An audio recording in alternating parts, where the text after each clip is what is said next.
Hello प्यारे बच्चों, आज हम लोग जुड़ चुके हैं फिर से महर्षि में ही एजुकेशन चैनल पर, जिस पर आज हम लोग पढ़ेंगे कक्षा 10 का तीसरा बायोलॉजी का तीसरा चैप्टर, जो कि जैव प्रक्रम के अंतर्गत आता है। कक्षा 10 के बायोलॉजी का पहला चैप्टर है जैव प्रक्रम, और उसी के अंतर्गत यह चैप्टर आता है जिसका नाम है परिवहन, जो कि तीसरा चैप्टर है।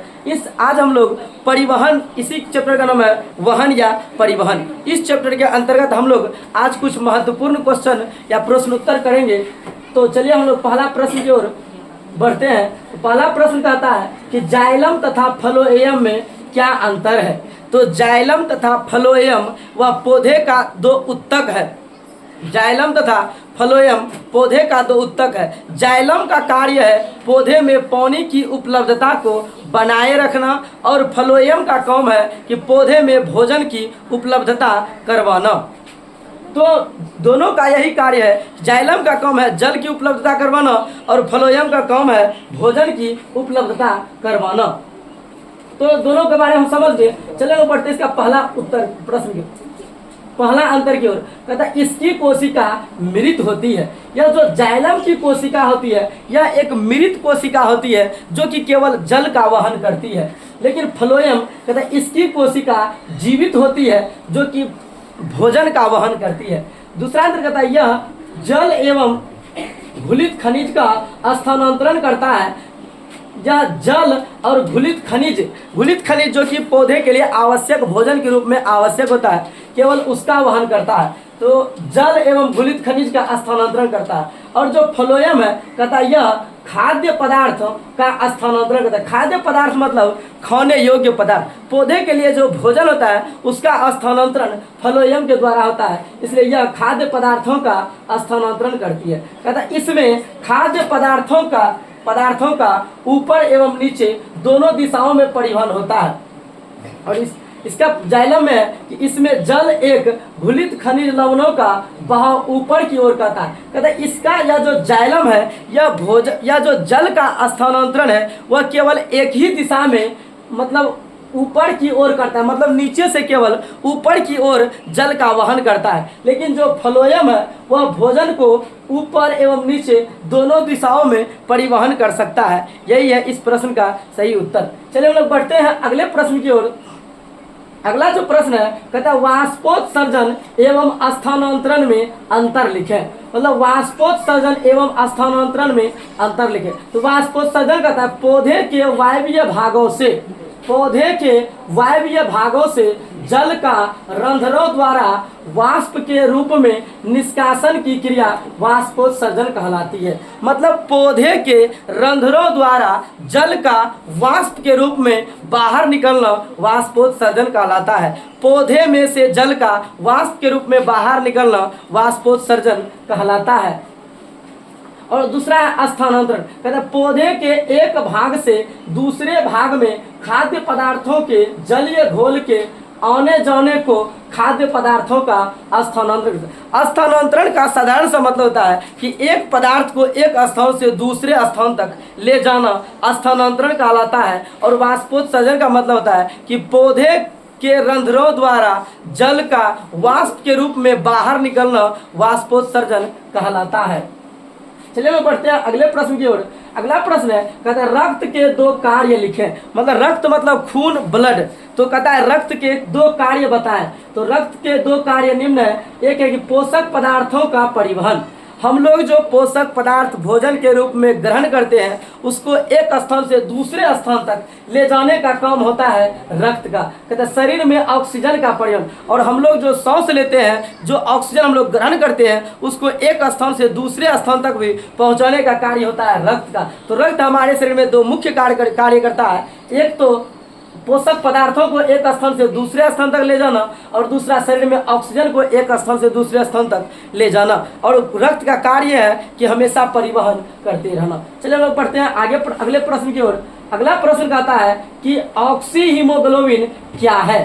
तो कहता है हमारे रक्त में पाए जाने वाला हीमोग्लोबिन ऑक्सीजन से क्रिया करके ऑक्सी हीमोग्लोबिन बनाता है। ऑक्सी हीमोग्लोबिन का साधारण सा मतलब है कि हीमोग्लोबिन का ऑक्सीजन के साथ मिलना, हीमोग्लोबिन का ऑक्सीजन के साथ मिलना हीमोग्लोबिन कहलाता है।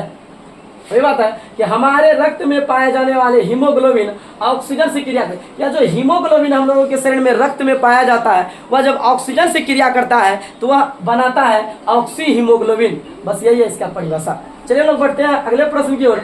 अगला प्रश्न कहता है कि पादप में भोजन स्थानांतरण कैसे होता है। तो हम लोगों ने पहले प्रश्न में पढ़ा था कि जो फ्लोएम है वह पौधे में भोजन का स्थानांतरण करता है, भोजन को एक स्थान से दूसरे स्थान तक भेजता है। कहता है पादप में भोजन का स्थानांतरण फ्लोएम उत्तकों द्वारा नीचे ऊपर अर्थात दोनों दिशाओं में होता है।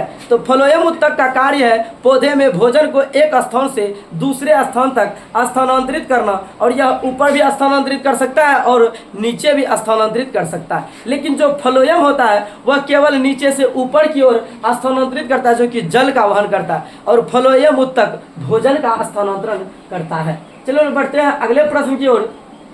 अगला जो प्रश्न है कहता है पौधे में गैसों का आदान प्रदान कैसे होता है। कहता है पौधे में गैसों का आदान प्रदान पत्तियों में पाए जाने वाले रंध्रों के माध्यम से विसरण क्रिया द्वारा संपन्न होता है। पौधे में गैसों का आदान प्रदान पत्तियों में उपस्थित रंध्रों के द्वारा विसरण क्रिया के द्वारा संपन्न होता है। यही है इसका परिभाषा। पौधे में गैसों का आदान प्रदान किसके द्वारा होता है पूछा गया। पौधे में गैसों का आदान प्रदान पत्तियों मतलब पत्ता में उपस्थित रंध्रों के द्वारा विसरण क्रिया से पत्तियों में गैसों का आदान प्रदान होता है। कहता है धमनी तथा सीरा में अंतर बताइए। तो धमनी तथा सीरा में अंतर, जो धमनी होता है यह शुद्ध या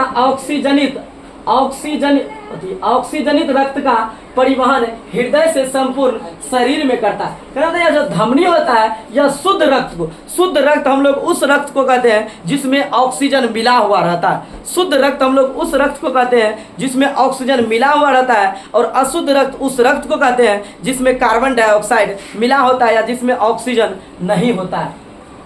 तो यह जो धमनी है यह शुद्ध या ऑक्सीजनित रक्त का परिवहन हृदय से संपूर्ण शरीर में करता है, और यह हृदय से संपूर्ण शरीर में जाता है। और धमनी नहीं होगा, यहाँ पर सीरा होगा। थोड़ा सा मिस्टेक हो गया, यहाँ पर आप लोग सीरा बना लीजिएगा, एक बार देख लीजिएगा। एक नंबर कहता है यह अशुद्ध या विऑक्सीजनित का मतलब जो अशुद्ध रक्त हो, विऑक्सीजनित रक्त को संपूर्ण शरीर से हृदय तक लाने का कार्य करता है। यहाँ पर सीरा होगा, और सीरा का जो कार्य है वह संपूर्ण शरीर से अशुद्ध रक्त को हृदय में लाने का कार्य करता है। और जो धमनी होता है वह हृदय से ऑक्सीजन जनित रक्त को पूरे शरीर में पहुंचाने का कार्य करता है। बढ़ते हैं हम लोग दूसरे अंतर की ओर। कहते हैं धमनी की भित्ति लचीली एवं मोटी होती है। इसकी भित्ति लचीली एवं मोटी होने का कारण है कि इसमें जो शुद्ध रक्त बहता है वह हम लोग के शरीर में प्रेशर के द्वारा बहता है, जिसको कि आगे बढ़ाने के लिए एक लचीली और मोटी भित्ति की आवश्यकता होती है। लेकिन सीरा का जो है, सीरा की भित्ति लचीली एवं पतली होती है, क्योंकि इसमें प्रेशर वाला रक्त नहीं बहता है, क्योंकि संपूर्ण शरीर से केवल हृदय में आता है, और हृदय से जो खून निकलता है, जो रक्त निकलता है वह प्रेशर वाला रक्त रहता है। तो सीरा की भित्ति लचीली एवं पतली होती है। अगला है फुफ्फुस धमनी अशुद्ध रक्त का परिवहन करती है। एक अपवाद में आता है कि जो फुफ्फुस धमनी होता है वह अशुद्ध रक्त का परिवहन करता है, लेकिन जो फुफ्फुस सीरा होता है वह शुद्ध रक्त का परिवहन होता है। यही हुआ इसमें तीन अंतर, धमनी तथा सीरा में अंतर। बढ़ते हैं अगले प्रश्न की ओर। कहता है कि अगला प्रश्न है कि रक्त और लसिका में अंतर लिखें। रक्त और लसिका में अंतर लिखें। तो रक्त और लसिका में जो अंतर है, रक्त का रंग लाल होता है। रक्त मतलब खून, तो खून का जो रंग होता है वह लाल होता है, और तथा लसिका रंगहीन या हल्का पीला रंग का होता है। लसिका का जो रंग है वह हल्का पीला रंग का होता है, लेकिन जो रक्त है, रक्त का जो रंग होता है वह लाल रंग का होता है। लसिका का जो रंग है वह हल्का पीला रंग का होता है। दो नंबर में है कि रक्त में लाल रक्त कोशिकाएं पाई जाती है। रक्त में जो है वह लाल रक्त कोशिकाएं पाई जाती है, जिसके कारण वह लाल दिखता है, लेकिन लसिका में लाल रक्त कोशिकाएं आरबीसी नहीं पाई जाती है। लसिका में लाल रक्त कोशिकाएं या आरबीसी नहीं पाई जाती है, लेकिन रक्त में आरबीसी मतलब लाल रक्त कणिकाएं पाई जाती है। अगला जो अंतर है कहता है रक्त वाहिनियों में प्रवाहित होती है, या जो खून है जो रक्त है वह रक्त वाहिनियों में प्रवाहित होती है, और जो लसिका है वह लसिका कोशिकाओं के बीच स्थित स्थानों में प्रवाहित होती है। यह केवल लसिका कोशिकाओं के बीच ही स्थित स्थानों में प्रवाहित होती है, और जो रक्त है वह रक्त वाहिनियों में प्रवाहित होती है। कहता है कि रक्त में प्रोटीन की मात्रा अधिक होती है, जो हम लोगों का खून होता है उसमें प्रोटीन की मात्रा अधिक होती है, और जो लसिका में रक्त की एस्पिकेट प्रोटीन की मात्रा कम होती है। रक्त में प्रोटीन की मात्रा कम होती है और लसिका में प्रोटीन की मात्रा अधिक होती है। चलिए हम लोग बढ़ते हैं अगले प्रश्न की ओर। अगला प्रश्न कहता है कि रक्त का द्विगुण परिवहन क्या है। द्विगुण परिवहन का मतलब कि वह परिवहन जो 2 बार में संपन्न होता है। तो कहता है रक्त परिवहन के एक चक्र को पूरा करने में हृदय से होकर 2 बार गुजरता है। यह जो रक्त है हम लोगों के शरीर का एक चक्कर पूरा करने में वह हम लोगों के हृदय से 2 बार गुजरता है। एक बार यह शुद्ध और एक बार अशुद्ध, मतलब एक बार अशुद्ध रक्त हृदय में आया, फिर उस रक्त को शुद्ध करके पूरे शरीर में भेजा जाता है, लेकिन उसके लिए हृदय में उसको 2 बार आना पड़ता है। इसीलिए रक्त का इसको द्विगुण परिवहन कहा जाता है। इस प्रकार रक्त का परिवहन द्विगुण परिवहन कहलाता है, क्योंकि रक्त को हम लोगों के शरीर में एक बार गुजरने के लिए उसका परिवहन 2 बार होना पड़ता है।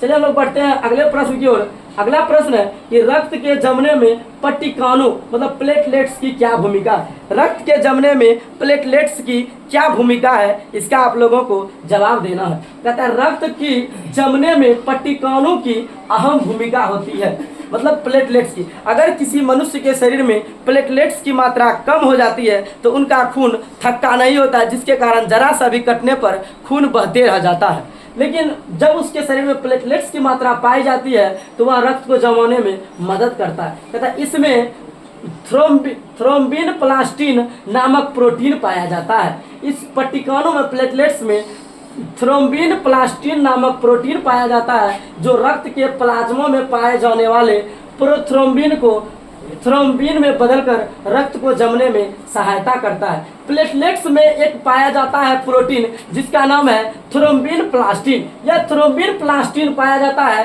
रक्त के प्लाज्मा में पाया जाता है, जो कि प्रोथ्रोम्बिन को थ्रोम्बिन में बदलकर रक्त को जमने में मदद करता है। यह है इसका उत्तर। तो इस चैप्टर से हम लोगों ने कुल 10 प्रश्न उत्तर किए।